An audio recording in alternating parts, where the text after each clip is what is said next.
Hola, yo soy Alejandra Krail, soy reportera de MX y hoy les quiero platicar un poco sobre el reportaje Matar a un hijo. Este reportaje aborda el punto final de la cadena de violencia que viven cientos y miles de menores de 15 años en este país. El punto final es la muerte y estamos hablando de la consecuencia fatal del maltrato infantil. En el análisis de cifras que realizamos en MX, nos damos cuenta que las actas de defunción nos reportan que el 40% de los menores de 15 años son asesinados por algún familiar cercano en sus hogares o directamente por maltrato, ¿no? Cuando nos vamos a las cifras en las que las autoridades pudieron identificar a alguno de los agresores, nos damos cuenta que en la familia, en el núcleo familiar donde deberían de estar más seguros, es donde están más vulnerables. Ahí nos encontramos que justamente son padres, madres y padrastros los que principalmente están agrediendo y terminando con la vida de los más vulnerables y los más pequeños de las familias mexicanas. Para hablar un poco de la motivación de este reportaje me tengo que regresar 3 años atrás, porque estábamos analizando las cifras que procesaban los CEMEFOS en diferentes estados del país y ahí nos encontramos que había muchos menores de edad, principalmente niños pequeños de 1, 5, 6, 7 años, que estaban siendo asesinados por algo que se catalogaba como síndrome de Kempe. Personalmente era algo que jamás había escuchado y al momento de hacer una búsqueda rápida de qué era el síndrome de Kempe nos damos cuenta que es un término médico, ¿no?, que habla de una enfermedad social, o sea, esta parte, ¿no?, de concebir un problema social como una enfermedad, pues nos impactó muchísimo, ¿no? Decíamos, ¿por qué nadie está hablando de esto?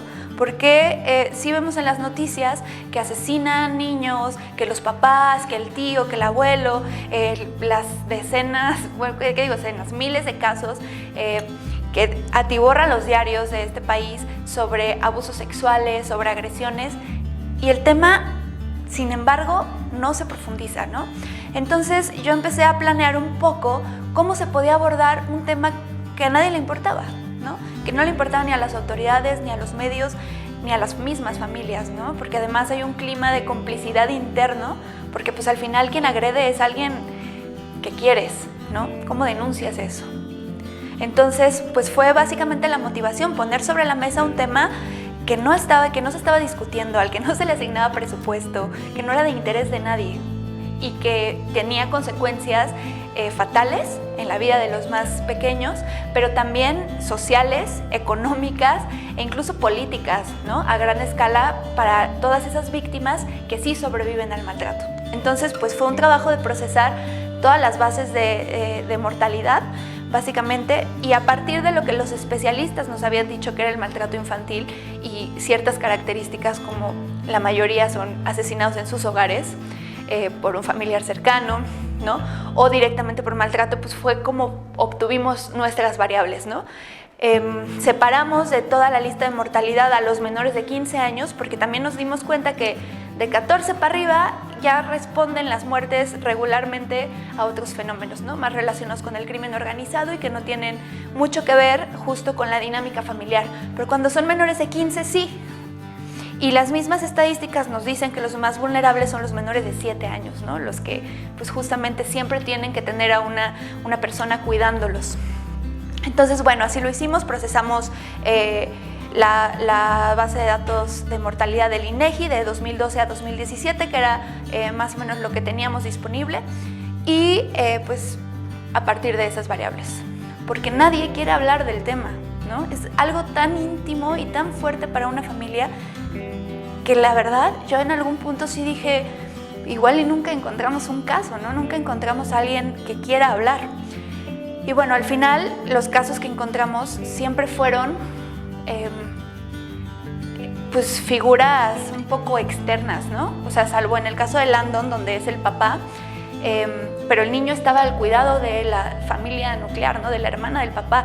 Entonces ella tenía un interés porque sentía vulnerado al niño que ella estuvo criando, ¿no?, durante muchos años. En el caso de Diana Mía, pues era la abuela, ¿no?, defendiendo la vida de su nieta frente a un padrastro.